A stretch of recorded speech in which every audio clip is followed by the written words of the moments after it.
unusual move by the promotion department, it is decided that a personally signed letter from Clive Davis urging stations to give Songbird a shot on their station will be mailed under separate cover. The strategy proves to be a major success.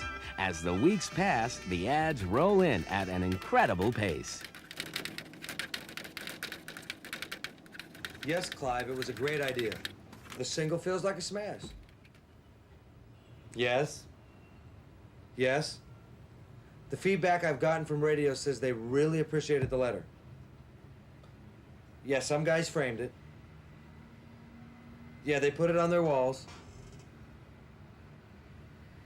Okay. Thank you. Have a happy day, Clive. Rick, Clyde Green's on the phone. Yeah, man, what's going on, man? Homeboy Rick. Yeah, what you want me to do all these Kenny G letters? They've been sitting down here for weeks, man. You're kidding. Well, Mars want me to mail them out. Damn promotion guys.